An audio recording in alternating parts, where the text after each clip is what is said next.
Bye. Would you mind asking if you must...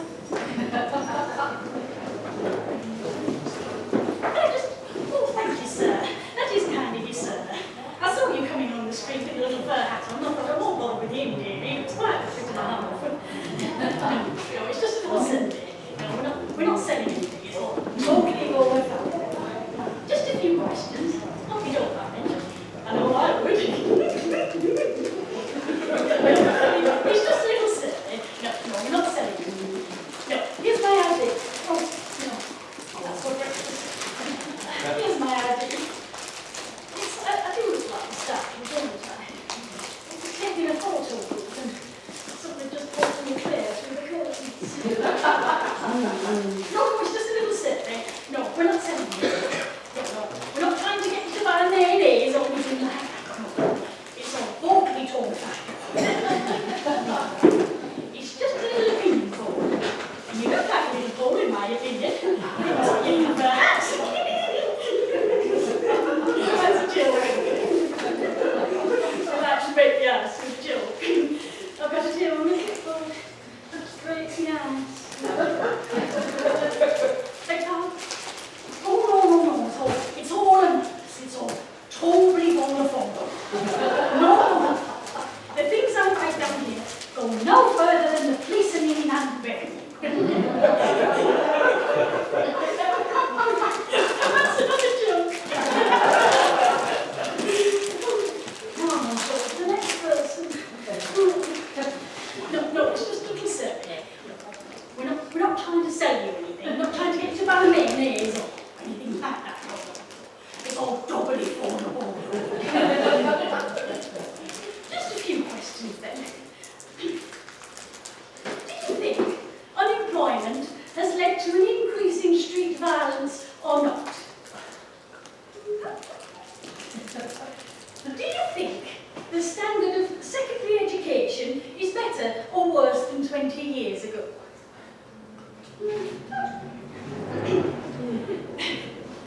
Do you think if she'd lived, Alma Corbyn would have been in the government? In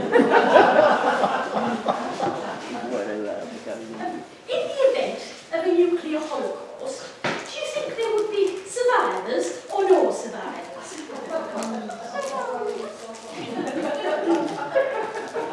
Given that there were survivors, do you think there would be a total breakdown of society or some semblance of law and order?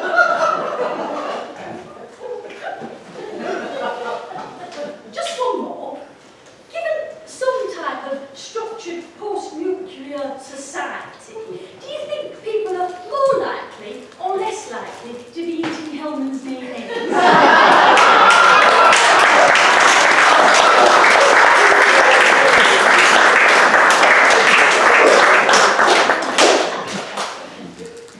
Now this is something far more serious, but rather apt, because this is the centenary of the ending of the First World War.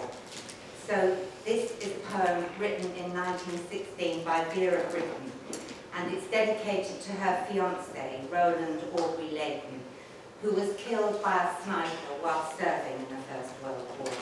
He was 20 years old.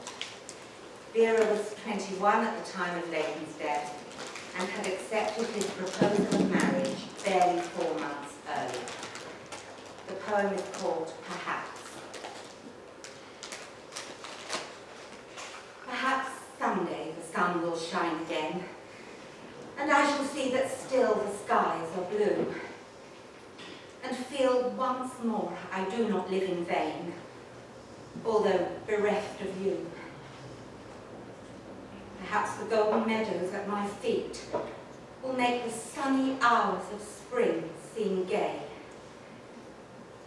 and I shall find the white may blossom sweet, though you have passed away.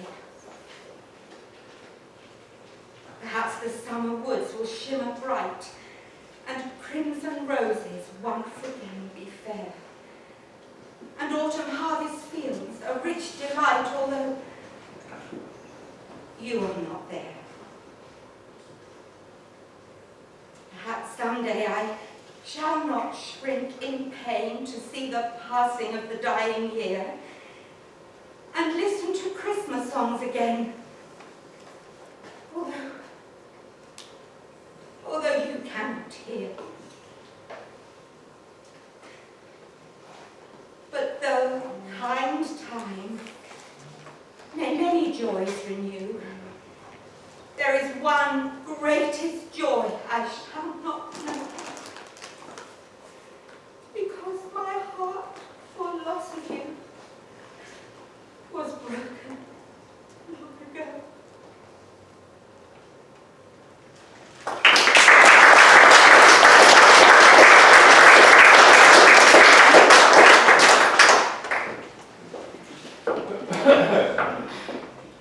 Clive, the Fearless Birdman, a poem by the wonderful Pamez.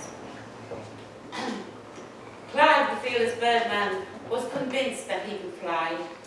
At night he lay in bed and dreamed of soaring through the sky, of cruising through the clouds, of winging far out into space. And he had a leather helmet and a beak stuck on his face. Clive, the Fearless Birdman, had a wife who did not care for his fly-by-night ambition of cavorting through the air. With mocking and with ridicule, she did her best to kill it, and cruelly filled his breakfast plate with cuttlefish and millet. But in his little potting shed, he built some mighty wings out of balsa wood and sticky tape and plasticine and strings. Up to his neck in feathers, which had taken months to pluck, he laboured with his Evo stick. He fashioned and he stuck. He tried it on at last and slowly turned from side to side. So wonderful it was that Clive the Birdman slumped and cried.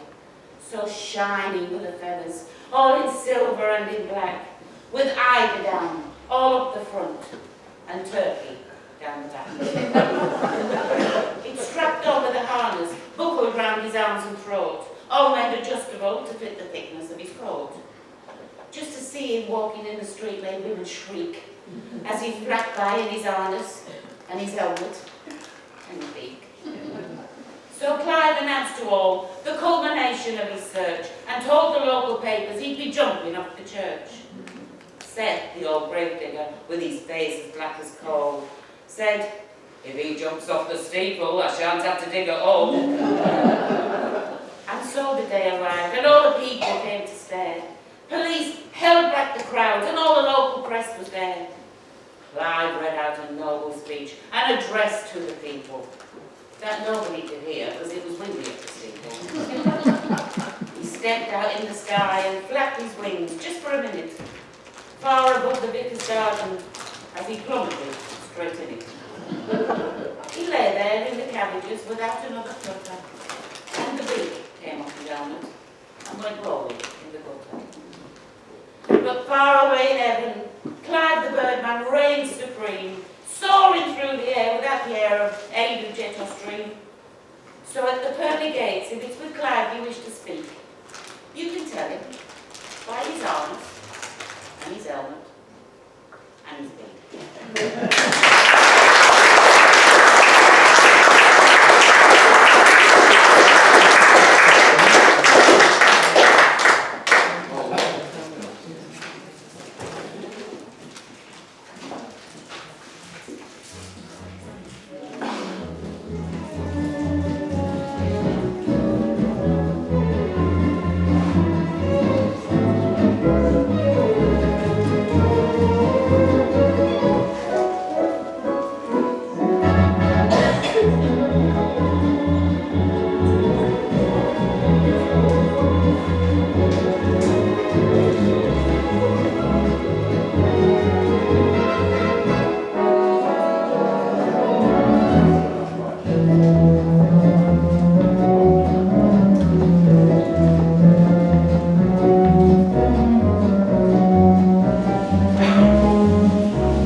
Cogworth, he carries one of these in the play. I was trying out a few characterizations.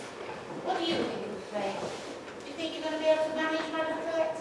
Oh, I think I can absolutely manage that. I think it's just the play for us. I mean, Colette is, well preserved and rather commanding. It's just me, don't you think? Well, you always try so hard at everything, Petra. I'm sure you'll do it very nicely. Well, it'll be interesting to see what Miss Ledbetter thinks of it.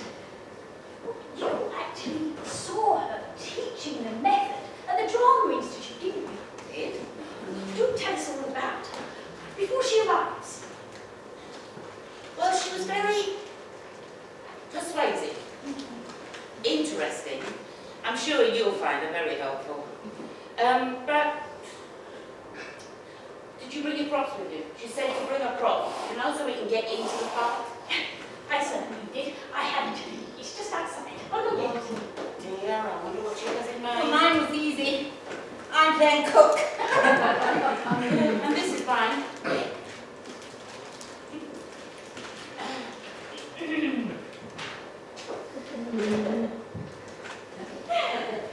Je suis enchantée, n'est-ce pas?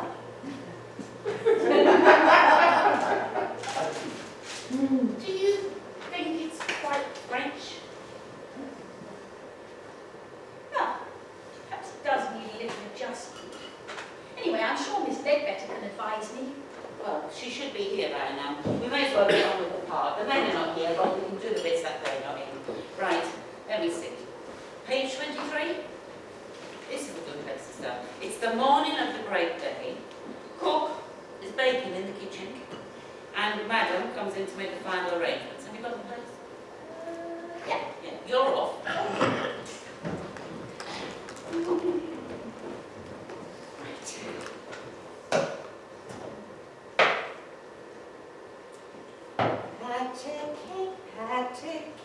Baker's man, bake me a cake. Ah! Ah! Only one R, Petra.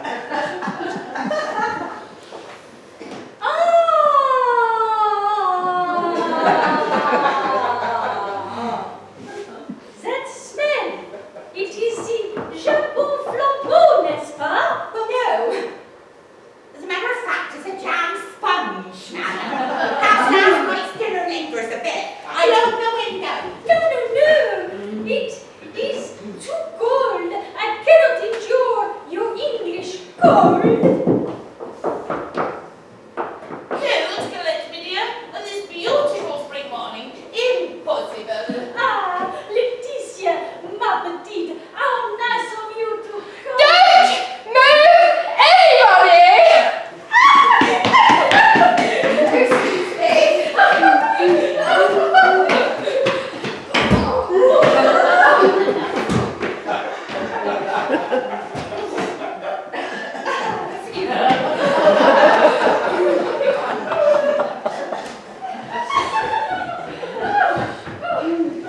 There you are, Miss Ledbetter. Up there. No, don't introduce yourselves. I know you all. You are Colette. So French, so right, so Well, let me embrace you in true French style. What is it that you like that? You, oh yes, you are Letitia Fogworthy, aren't you? A little flimsy perhaps, but we can work on that. There's good material here, yes. Oh, and here's Cook. Good old solid Cook. Yes, steady on. Marvellous, marvellous is exactly the way I see her. Now, let's get down to work. You did say she was from the Drama Institute, didn't you, Eunice? I mean, she hasn't escaped from some of the... Well, yes, I did, and no, she hasn't. But I'm sure she'll be able to give us some useful hints. It's only for the afternoon, after all. Ziggy, do you think she meant by that? Solid, she said. sorted out as to who we are, then we'll see what suggestions she has. Got it. Oh, I've got it. Horses and stables. That's what you need. No, Miss Littleton. Let's get this straight. To start with, that's not Letitia Fogworthy. Oh, I am. oh. And this is Petra, who is playing Colette in such a nice French accent. Oh. Yeah. Oh, of course. Stables. Actually, I can't find any reference to horses on stables. Of course. How stupid, how silly of me. Yes. I can smell horses and stables. The boy, the stick, loving it. Great. Ladies, ladies. I believe I must explain myself. I think it might be a good idea. See, to me, you are not Helen, Petra, and Eunice. You are them. You are the characters in this tense, fraught drama. Tense, but it's a perfectly ordinary village comedy. Look. Yes, on the surface, but underneath, you feel the passion, the drama. You, Letitia Fogworthy, and not just an ordinary country asswife, but really deep down, are a woman living in the past, longing for the days of her youth and her passionate love affair with Hubert. Stanley. Quite, dear. Quite unimportant. Ah, Letitia, those afternoons on the lake, those summer balls where you were mere fluttering girl. Solid and horsey, it says here. And he was beside her, her dashing beau, her idol, her song. Farmer Stanley Giles of Hogwash Bottom. With his arms outstretched to encircle her. You'd have a job even then. Oh, but the war! Two lovers torn asunder, but they come together once more. He as a soldier, and her in her hour of sorrow. Oh, to say goodbye once more. Goodbye! Oh, he's gone! He's gone! Oh, gone to be a soldier, to fight once more, to go up into the sky, only to be dropped into limbo. Limbo? Southern France. The wind blew him onto a gasometer and his parachute got tangled. Letitia languishes for her long lost love. He is taken prisoner, and then he escapes to the vineyards, to the lonely farmhouse, where he gets into the arms of the light, strong arms of Colette. Ah, Colette! This magnificent, there she stood, magnificent against the sky, while he dragged his way painfully through the corn. Like we're doing. This gallant girl, scratching a meagre living from the ravaged lands. Of romance, as she nurses the tired warrior back to health, and they gather in the golden corn. How can she scratch a living from a golden harvest? Oh, I expect it was meagre but golden. What strength she gives him, this gallant girl of sudden dark mystery. As they toil in the vineyards, they gather in the grapes and press it into dark, heady wine. He's captivated. He loves her to distraction. And he asks her, Yes,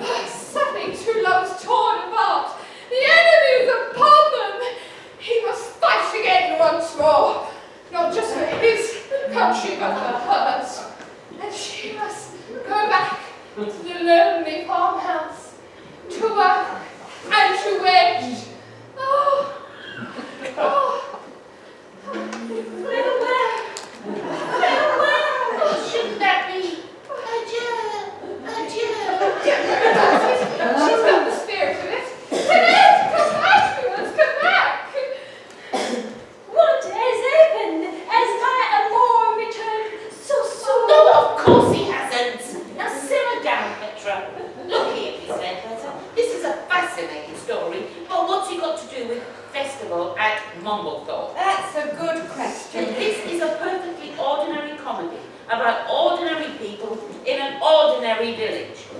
Colette's French, of course, but other than that, she's perfectly normal. And Letitia's husband is a tubby little man, like rather bald and uninteresting. I see. I must go back a little. To the beginning, if you don't mind. You see, in method acting, it's not just enough to know your lines or to know the characters you are playing. You must become them. Yes. That you must remember your past, but see into the future. Now, let me show you something. Eyes on me. Okay. Eyes on me, thank you. Okay.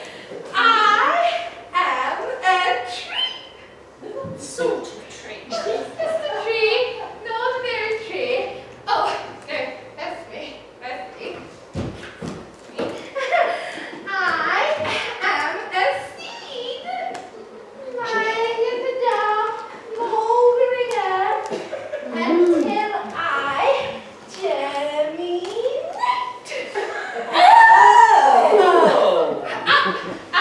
Up above the earth, into the sunshine, I grow branches, I grow leaves, and they wave in the breeze. You're a mountain ash. No, I'm not. I'm a strong oak, deep rooted deep within the earth. Oh, how silly of you. Of course you're an oak. And a very nice oak too, I'm sure. Thank you. You see, it's quite simple really. You just have to let yourself go. Well, yes, I can see that, but I just don't see why it's got to do with... Oh, what have you got here? I'm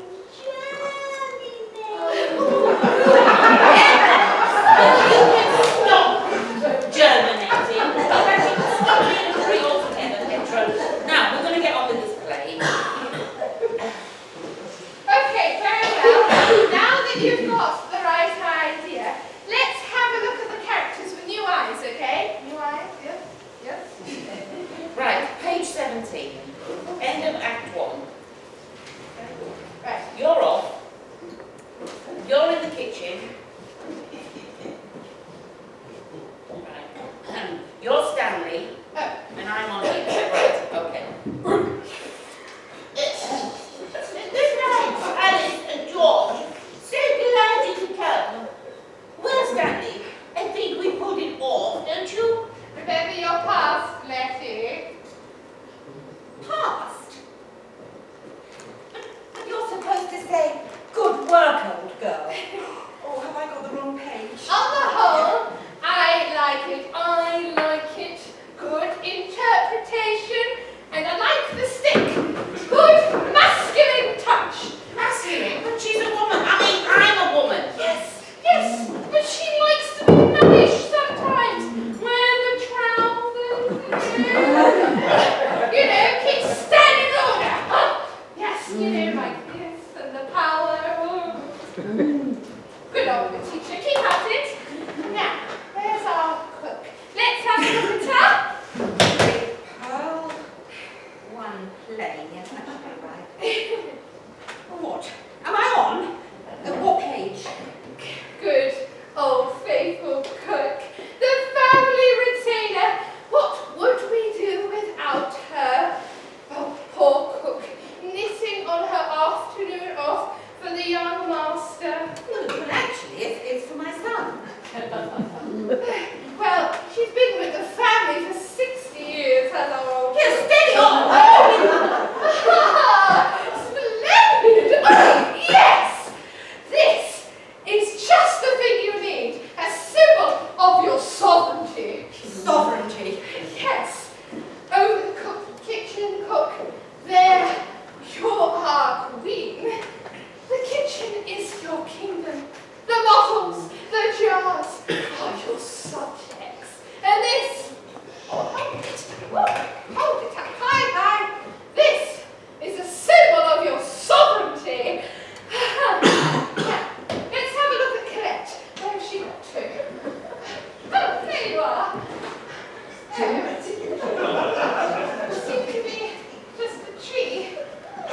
Petra, come on. We're going to practice collect now. I did enjoy being a tree. Well, you can enjoy being collect too when you get used to it. Now, turn to page 14. Page 14. That's right. Ready? Mm-hmm. Oh-ha! Oh-hee, ho-hee-ho.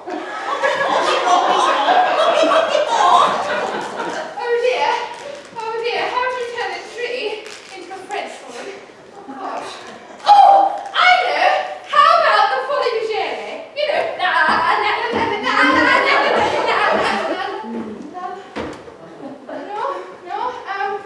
okay.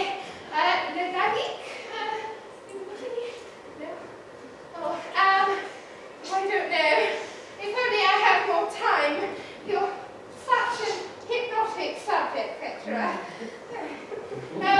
Oh! I know! I've got just the thing to get you into bed. I'll be right back. Oh, time, that's it. It's time she went. Helen, it's 5:30. 5:30? Good heavens, it's George's tea time. I must go home. Yes, so must we all, but we've got to get rid of her first. Oh, I see, but that may be rather difficult. I have an idea. Do you remember the play we were in last year for the festival? Oh, you mean Horror at the Haunted Hall? Yeah, I played a vampire. Anyway, I've got a plan. I'm going to use my imagination just like she said we should. Okay? Now listen up. Right, give me a few minutes and then well, you know what. Oh, I've got just the thing.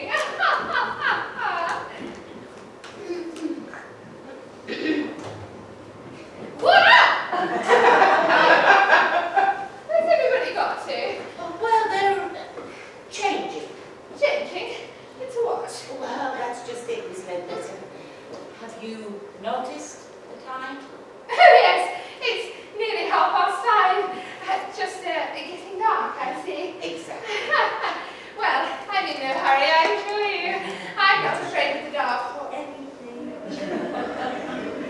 Oh, what's that?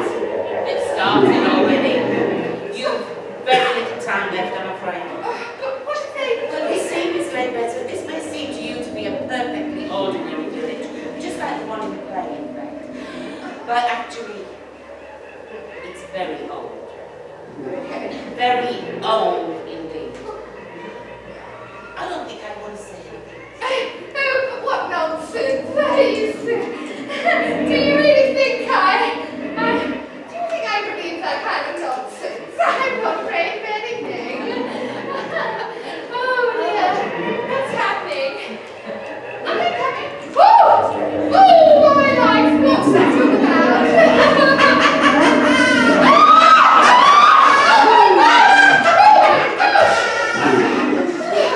Heavens, whatever's happening?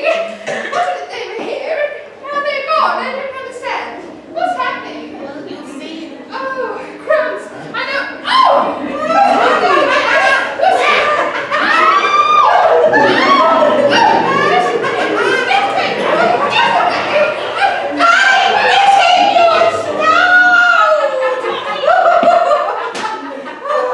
Well, I think I got the trick on you. Oh, yes. Oh, what a great idea, Eunice. Well done. Marvellous idea of yours. I did enjoy Yeah. being a ghoul. And very good you were too.